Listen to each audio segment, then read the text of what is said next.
All right, let's cook this up. So first diagram and like kind of how stuff works, and then I'll talk about my experience personally after. So first, there's three main parts that make up every human being. It's your mind, your brain, how you think, your body, and then your spirit, which is what's powering your mind and your body, right? So a lot of people think that they are their mind, and they remove the spirit aspect of it, right? So if you have a thought, you think that that's just you. You think that any thought you have is it's my thought, it's my thought pattern, it's I thought this. Do you know what I'm saying? Like you're relating every single thought that comes in your head to your own personal identity, but that's not true. What you actually are is the observer of your thoughts. It's a lot easier said than done, but if a thought comes in, you have the choice to either engage with it or you have the choice to sit back and not engage with it and actually just observe what's happening, right? So, like, let's say I get in my head right now, I'm scared to walk down the street.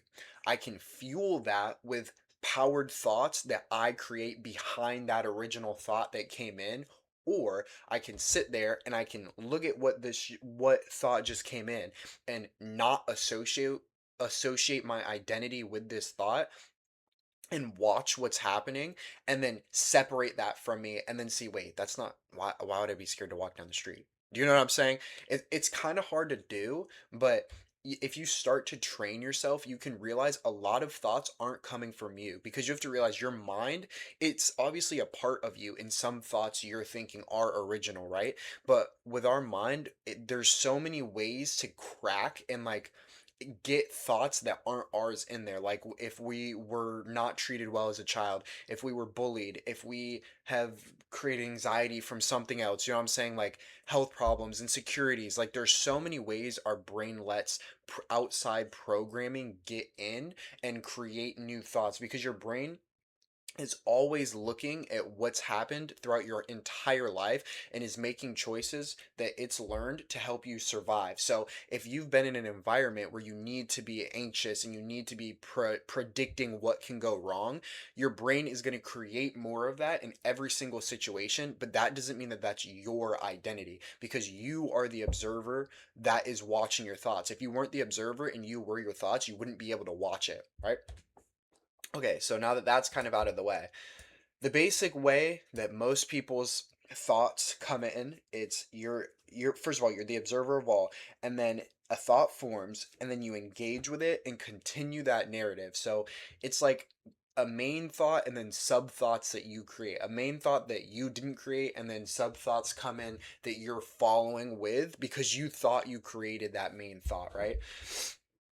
And you can not engage or you can watch, but most people what they do is they just engage with it and then they ignore this part. They just this is where it ends. So they're not trying to actually separate their identity from what's coming in their head, especially if it's negative. They're saying, okay, since it's in my head, this must be true, um this must just be how I'm wired. Like I'm wired to be anxious. I can't change my thoughts. I can't control my thoughts. You hear that a lot. Like if you try and give someone advice like this, most of the time they're going to be like I can't because you have that self-limiting belief and your perception of your identity is so close-minded to where you think that you can't be forever changing and you think that you are just what comes into your head when if the thing that powers your body is what you are, right? Like you're the observer. So the observer doesn't have to align with these low vibrational negative thoughts, right? Not even on like a spiritual or anything like that. That's just basic like common sense. Like if I can watch this, then that means I have the power to change this. I'm not saying it's easy. Like you're fighting against something that's been with you every single day of your life and that is programmed to adapt to negativity and then continue it so it can save you. But you have to realize that that doesn't have to be your reality forever, right? So this is what's happening in the mind is most of the time it's just it ends here. You engage with it, but you don't have to engage with it and then you can watch it and that's what you want to get to. And then for your body, a thought another point I want to get to is that thoughts and emotions are two separate things. So a lot of people hang on. Okay, so your body, every thought is going to then create an emotion, whether it's slight, whether it's heavy, whether it's like you can feel the different textures the more aware of yourself you get. But a thought is going to create an emotion, and then it's going to store somewhere in your body. You're going to feel it, whether that's your left shoulder. Most of the time for me, it's just in my chest, but everyone's is different. It could be in your stomach if you're anxious. It could be anywhere. It could just be a hot feeling all over your body. It doesn't matter. It's going to get stored somewhere because a thought then gives birth to energy, right? So then most of the time with people that it isn't addressed, right, and it just sits and it builds up and it just festers and festers and festers because most people are stuck on the just engaging with their thoughts, and then you have this process that's going to happen regardless. So now it's sitting there and you're amplifying it, you're turning it up, it's like a gas stove. Like you keep turning up the flame each sub thought that you have behind that original negative thought. So you're turning up, turning up, turning up, and then it's just sitting in your body, and it's just sitting and sitting, and then growing and growing and growing. And that's how a lot of the times we have like, if you see like videos where someone's getting a massage and then they hit somewhere and then they just start bawling and screaming, that's because there's so much stored up negativity and emotion there, and it's finally getting an outlet because you can forcefully create that outlet for it to leave, but most of the time people aren't doing that and they're not addressing their problems, so it's just going to sit there and it's just going to build up and build up and build up. The process that you want to happen is that a thought forms, you're watching that thought, you're not immediately saying, okay, this thought is me and I am this thought. You're not connecting your identity to your thoughts. And then you want to notice the like where that emotion goes in your body, and you don't just want to notice it and be like, oh yeah, I'm angry in my chest, and then ignore it. Like, no, like, how does this energy feel? Is it deep? Like, it's kind of weird to say, but if I think in my chest, like if I picture the emotion in my chest, right, I can tell if it's like a smooth, like negative energy, if it's like textured. You just have to understand. Hopefully it makes sense. I just don't know how other people feel emotions, but like feel what it feels like and go in depth, go in detail. If it makes you scared, if it makes you kind of anxious, if it's comfortable, if it's familiar, like go into in-depth detail and feel where that is. And you still are not engaging with negative thoughts as you're doing this. You're not creating a negative connotation and a negative identity with this quote unquote negative emotion, because just because it feels negative, it's still just energy to be processed, and you will process it if you cut off its food supply, which is you leading with the negative thoughts and continuously going on and on and on and on and on, right?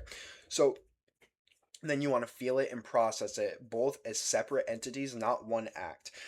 Of fueling emotion by continuous thought. So it is two different things. Like a thought is going to create that emotion, right?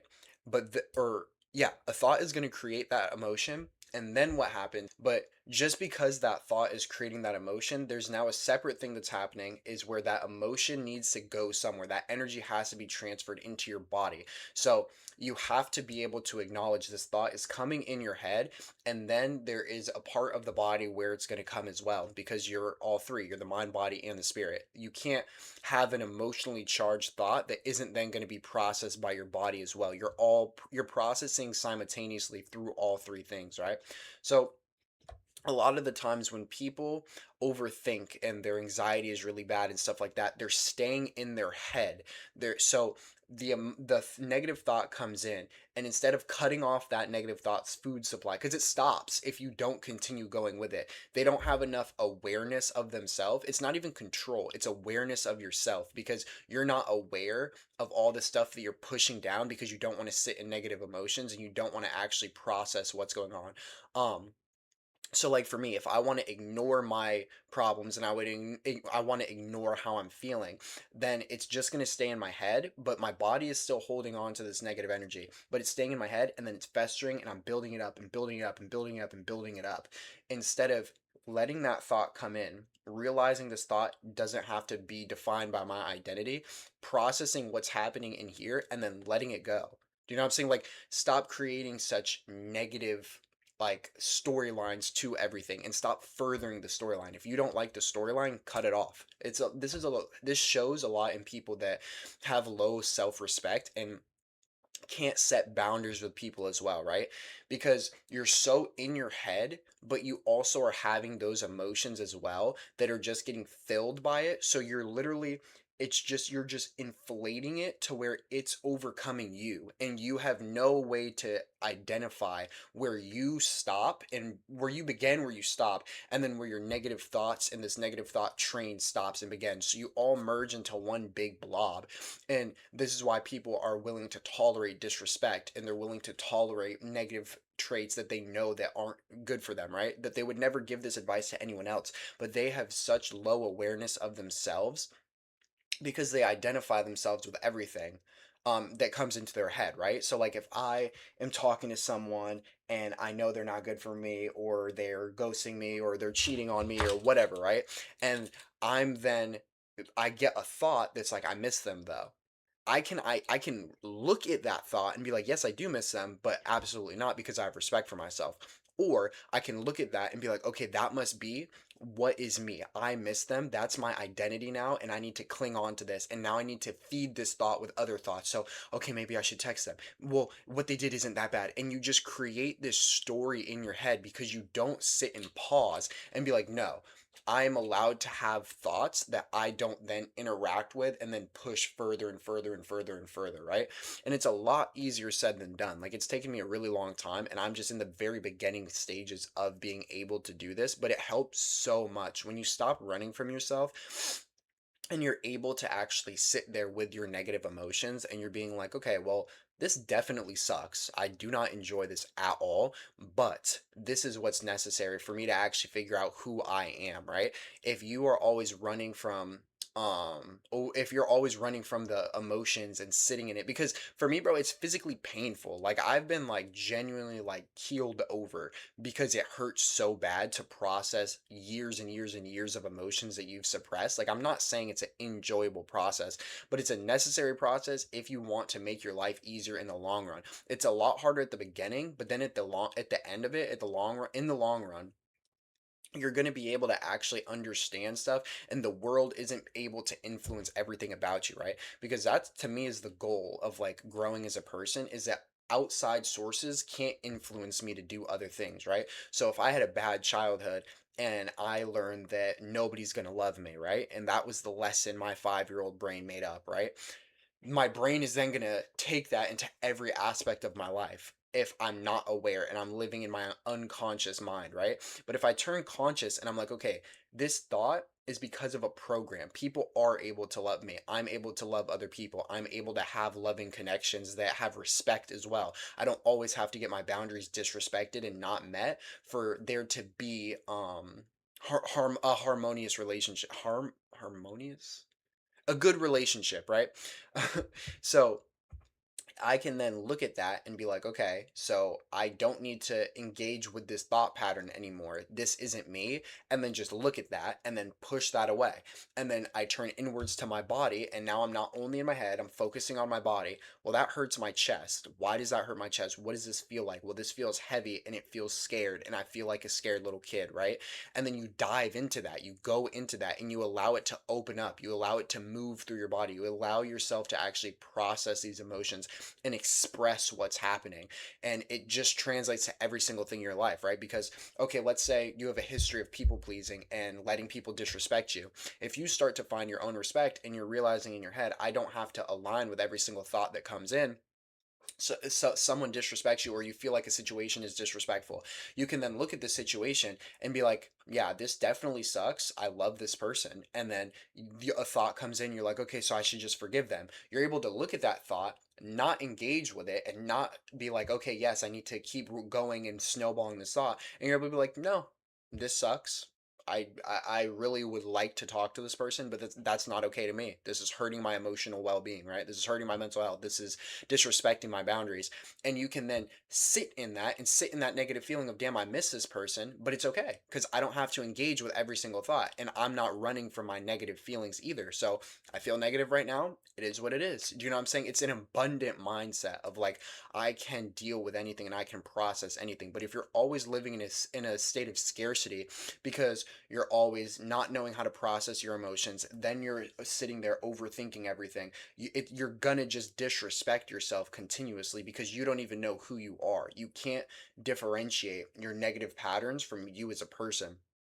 So every negative pattern is just going to then be who you are, and you're just going to struggle in literally every aspect of life. Like, it's not cool, and it's not funny, and it's not like, I don't know what other word for, like, to have all these negative paradigms and just push them down. Like, you're just running from yourself. And obviously it's way easier said than done. Like, I'm not saying this egotistically of like, oh, it's so easy, like, you know what I'm saying, deal with your feelings, deal with your emotions. I didn't deal with my emotions, and I still don't sometimes, you know what I'm saying? But it's a step that you really need to make if you want to be a complete human being, because if you're not able to not engage with every single thought, and you're not able to combat a thought with logic as well and process your emotions, every relationship is just going to be so much more difficult, and just average things that give any normal person anxiety are getting amplified so much because you have to feed into every single thought that comes in your head, and then you're not free. Like, you're shackling yourself to your previous life experiences without giving yourself opportunity and room to grow. If you can only grow in the physical, like getting more money, getting a better job, but you're not growing on the inside in your emotional capability and your emotional ability to regulate yourself, you're not really improving that much as a person, right? We want to improve every aspect of ourselves. And if I'm so emotionally unregulated that I have to overthink and snowball every single negative thought that comes in, and then on top of that, I'm not releasing any trauma or any negative energy from my body, that's just, you're not even living at that point, in my opinion. Like, you're just coasting through life in the most scared, scarcity based mindset for literally no reason. Like, it doesn't have to be like that. Do you know what I'm saying? um is there anything else to add? I don't think so. I think that's pretty good. It's basically just, you want to have your thoughts come in, you're watching it, you're not engaging it. You're noticing that texture and diving into that texture and location of the body, and like how this is making me feel, why it's making me feel this. And then you just want to separate both of them. You want to make sure you're not attaching every emotion and every thought to your identity. It's two separate things that you get to watch and you get to influence. And you don't need to influence it to where it always feels positive. You just need to be able to redirect and sit in that energy and let it do its thing and let it pass when it needs to pass. Hope this was a little bit helpful. I know I rambled a lot, but